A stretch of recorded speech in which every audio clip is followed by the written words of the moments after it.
Topik perencanaan pesan bisnis merupakan salah satu dari bagian daripada komunikasi bisnis. Yuk kita lihat bersama-sama.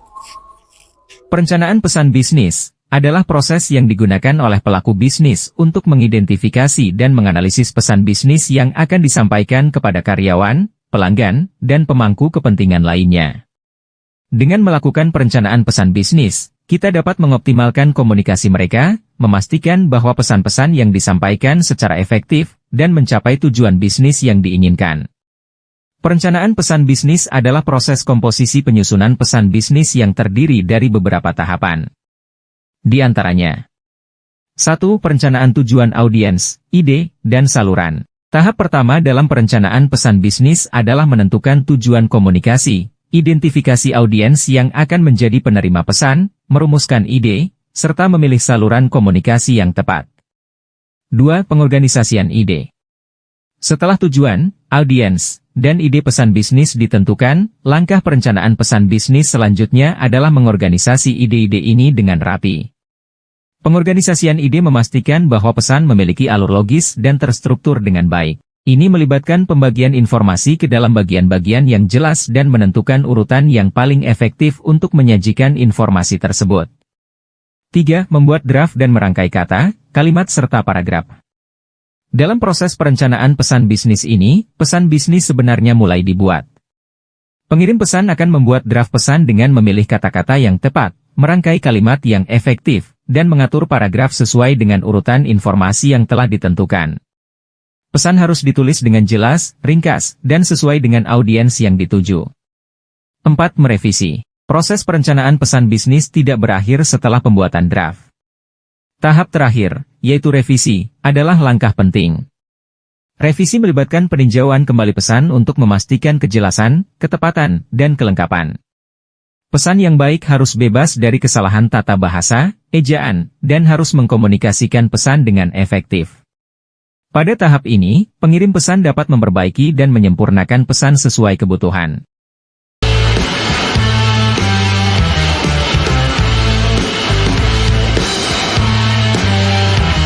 Bentuk pesan bisnis yang saat ini digunakan, di antaranya. 1. Surat bisnis. Surat bisnis adalah salah satu bentuk komunikasi tertulis yang digunakan dalam dunia bisnis. Surat bisnis sering digunakan untuk berbagai keperluan, seperti berkomunikasi dengan klien, pelanggan, mitra bisnis, atau bahkan dalam kepentingan internal perusahaan. 2. Email bisnis. Email bisnis adalah bentuk komunikasi elektronik yang sangat umum dalam dunia bisnis saat ini.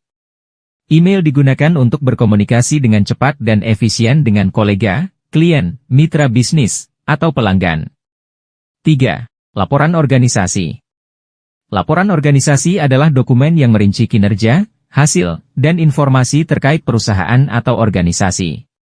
Laporan ini umumnya disusun secara berkala, seperti laporan tahunan atau laporan kuartalan, dan ditujukan kepada pemangku kepentingan, seperti pemegang saham, investor, dan pihak berwenang. 4. Pertemuan dan pidato bisnis. Pertemuan dan pidato bisnis adalah cara penting untuk berkomunikasi secara langsung dengan anggota tim, klien, atau pemangku kepentingan lainnya. 5. Telemarketing. Telemarketing adalah bentuk komunikasi bisnis yang melibatkan panggilan telepon kepada calon pelanggan atau klien potensial untuk tujuan pemasaran atau penjualan. Bentuk komunikasi pesan pada era milenial, saat sekarang, tampaknya lebih beragam, serta jangkauan yang hampir tak terbatas. Yang sering digunakan saat ini, di antaranya. 1. Email. Bentuk komunikasi ini telah dijelaskan sebelumnya, hal ini termasuk kategori komunikasi elektronik. 2. Pesan teks atau SMS. Pesan teks atau SMS adalah pesan singkat yang dikirimkan melalui telepon seluler. Yang saat ini sudah mulai berkurang penggunaannya. 3. Chat. Chat adalah bentuk komunikasi digital yang memungkinkan pengguna untuk berbicara secara langsung dengan orang lain melalui aplikasi atau platform tertentu, seperti WhatsApp, Line, atau Facebook Messenger. 4. Media sosial. Media sosial adalah platform online yang memungkinkan pengguna untuk membuat profil pribadi, berbagi konten, dan berinteraksi dengan orang lain. Contoh media sosial termasuk Facebook, Instagram, Twitter, atau LinkedIn. 5. Video konferensi. Video konferensi adalah bentuk komunikasi digital yang memungkinkan pengguna untuk berbicara secara langsung melalui video dengan orang lain di tempat lain. Video konferensi biasanya digunakan untuk rapat, presentasi, atau kelas online. 6. Blogging. Blogging adalah bentuk komunikasi digital yang memungkinkan pengguna untuk menulis atau membagikan konten secara online melalui blog pribadi atau platform lain. 7. Podcast. Podcast adalah bentuk komunikasi digital yang memungkinkan pengguna untuk membuat rekaman audio, seperti wawancara atau diskusi, dan membagikannya di platform online seperti Spotify atau Apple Podcast. 8. Forum diskusi. Forum diskusi adalah platform online yang memungkinkan pengguna untuk berbicara atau berdiskusi dengan orang lain tentang topik tertentu. Forum diskusi dapat ditemukan di website tertentu atau media sosial. 9. Aplikasi messaging. Aplikasi messaging adalah aplikasi mobile yang memungkinkan pengguna untuk mengirim pesan instan kepada orang lain di seluruh dunia. Contoh aplikasi messaging termasuk WhatsApp, Line, atau Telegram. 10. Webinar. Webinar adalah bentuk komunikasi digital yang memungkinkan pengguna untuk menghadiri acara atau presentasi online. Webinar biasanya digunakan untuk tujuan pendidikan atau promosi bisnis.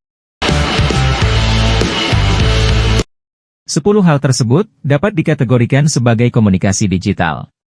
Disadari atau tidak, ternyata komunikasi digital menawarkan berbagai keuntungan dibandingkan dengan komunikasi konvensional. Di mana keuntungannya berupa efisien, cepat, hemat biaya, sistematis, fokus pada topik, dapat berbagai informasi, ada jejak digital, sehingga pesan mudah dilacak. Fleksibel, tampil lebih profesional, inovatif.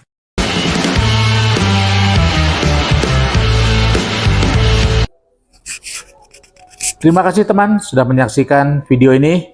Salam.